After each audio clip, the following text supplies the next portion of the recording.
Welcome everyone to this exclusive discussion about NSDL IPO, right? So this is like a much awaited IPO from many years, and in the Indian depositories, right? It's a clear duopoly market. We have NSDL and we have CDSL as well, right?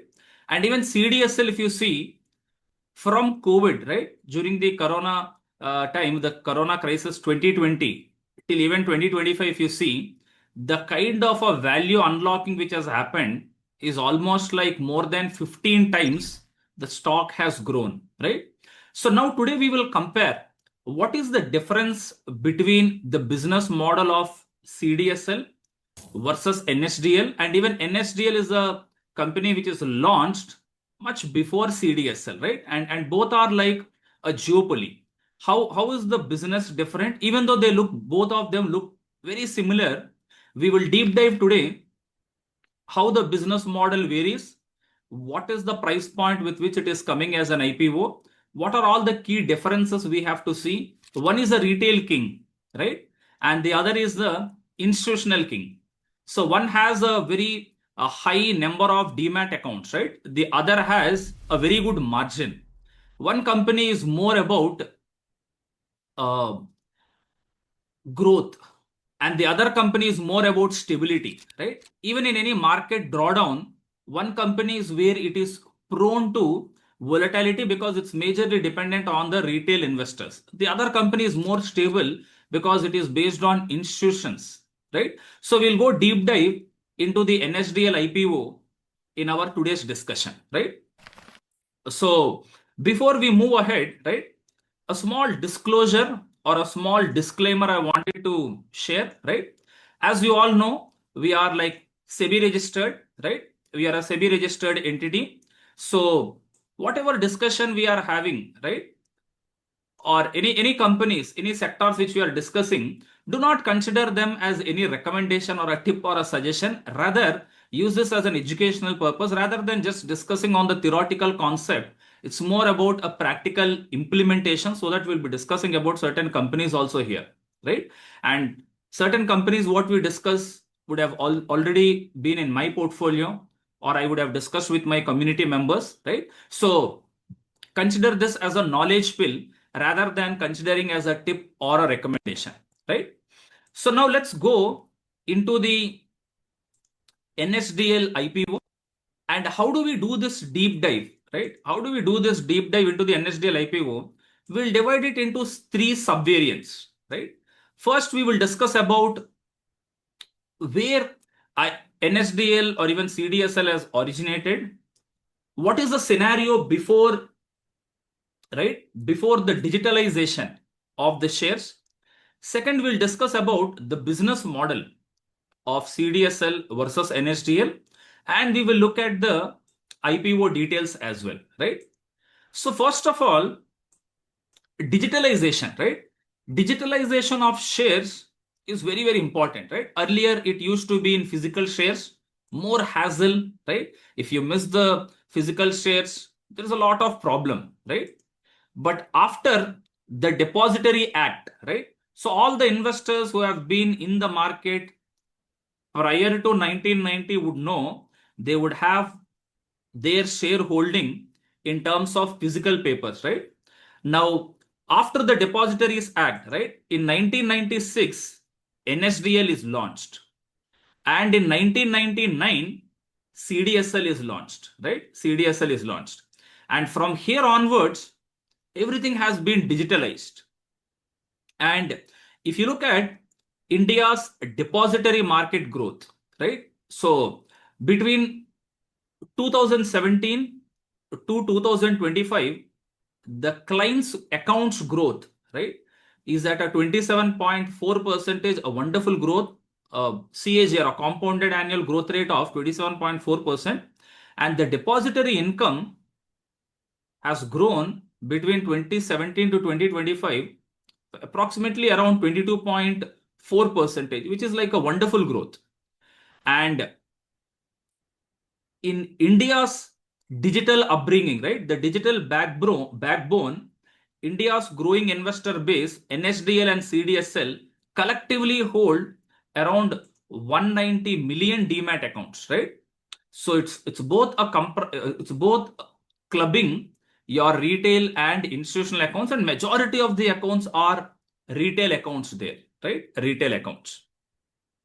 Now let's move into the comparison between CDSL versus NSDL, how the business varies. First of all, CDSL, yes, it's a retail king, right? The majority of the business is from the retail investors, be it like broking firms, right? Fintech apps. Retail investors would be a combination of individuals and even HUF accounts. And if you look at the scale and the reach, the assets which CDSL hold is around 79 lakh crores, and the number of demat accounts, right, is around 15.86 crores. So in terms of volume, CDSL has more volume because its major business model is based on retail, right? And now coming to NSDL, NSDL is like a institutional giant, right? So if you look at your banks, your mutual funds, foreign institutional investors, insurers, pension funds, right? They have their demat accounts with NSDL. And the scale and reach, assets, if you see, it is 510 lakh crores.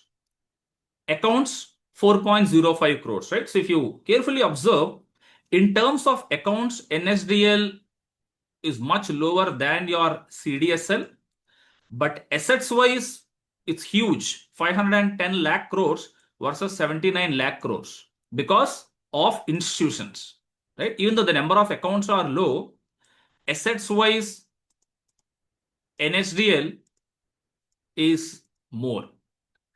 And now looking at the revenue, right? Where exactly they earn? Sir, these depositories, what is the source of income? What is the revenue mix?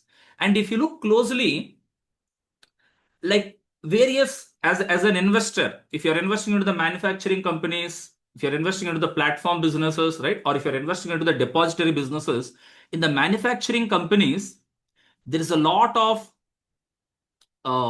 fixed assets, right? These depositories are light in assets, right? Where there is nothing more on the even on the um, manpower is less. It's a asset light business model, and these businesses depositories operate on a debt free because they don't require a huge debt. Even this is like a cash rich company, right? And what are the sources of revenue?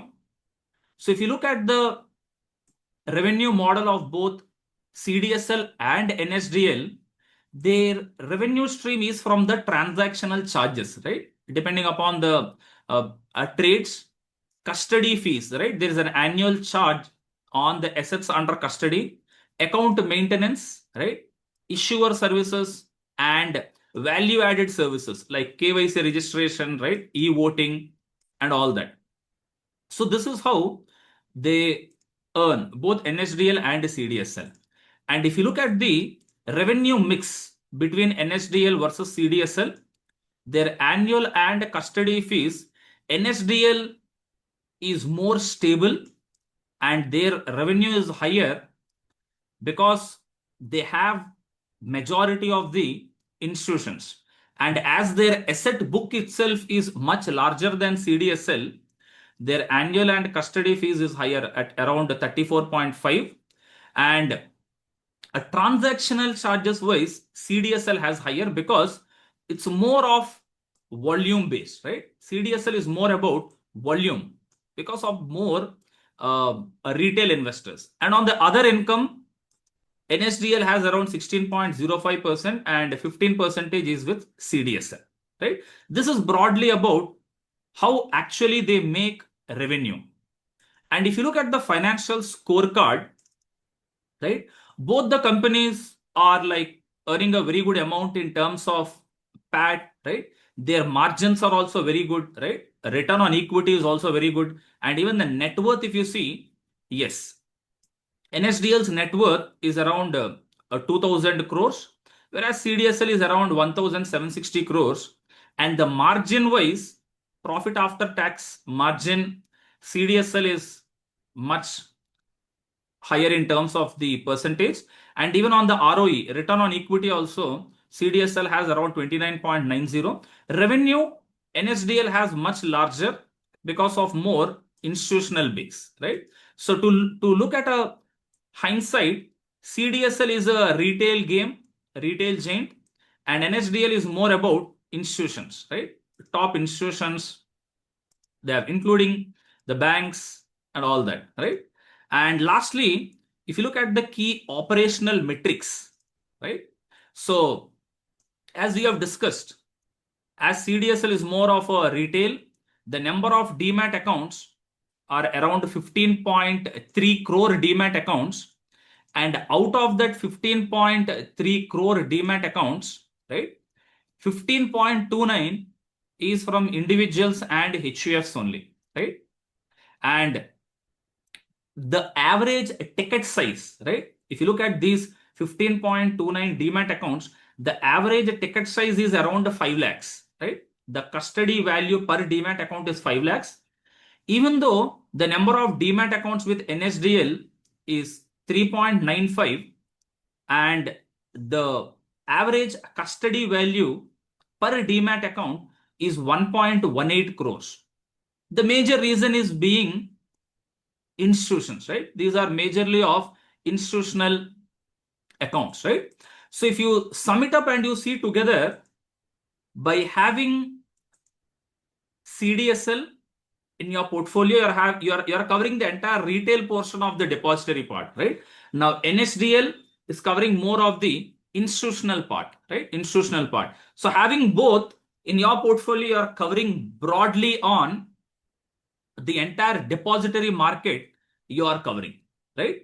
Now coming to the IPO details, right? Yes, right now the IPO is live and the price band with which it has come up is in between 760 to 800 rupees. And the IPO is now oversubscribed IPO. So if you're applying, you have to go with the cutoff price, which is 800 rupees, right? As the IPO is oversubscribed. And the size of the IPO is around 4,000 crores and it is open between 30th July to 1st August and the issue is more or less an offer for sale, right? So this is called as OFS. So what is the difference between OFS and the normal IPO, right? Here, whatever the company is raising, this 4,000 crores is not going into the company for its growth or for its development like that.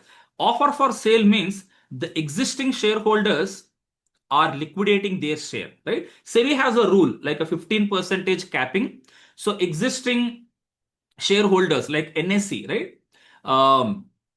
It is reducing their stake. So that shareholding, what the existing shareholders are reducing, that is being going to the retail investors. So not every time your OFS is a bad kind of an issue. So if at all the company is good and the company's perspectives are good. And if you compare between NSDL and CDSL, right, both of them are like long-term plays. Any investors who are there in the stock market who have a longer vision, and sir, I wanted to participate in the digital growth or I wanted to participate in the capital markets growth. And as India itself is growing in terms of economy, the GDP growth, and the stock market also grows, as the number of demat accounts increases in terms of retail category, CDSL will be a beneficiary.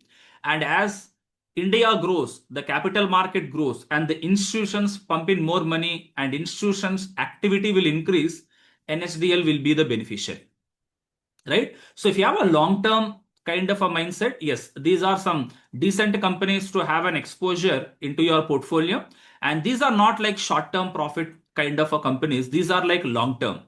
And even if you look at the comparison in the recent stock market drawdown or in the recent stock market dip, CDSL has been slightly volatile because if there is a stock market dip and if the retail investors new demat accounts opening also reduces, it will have a direct impact on CDSL. Whereas NSDL, the more base is of institutions, right? So even during the drawdown or during a market volatility, NSDL will exhibit or can exhibit strength even in a volatile market, right? So I hope everyone loved the comparison between NSDL and CDSL IPO, and both of these could be in our long-term category of portfolio allocation. Okay. So you let me know below, are you going to apply or have you applied? And what's your expectation of this IPO going forward, right? Or if you have any other details to share, please share it below.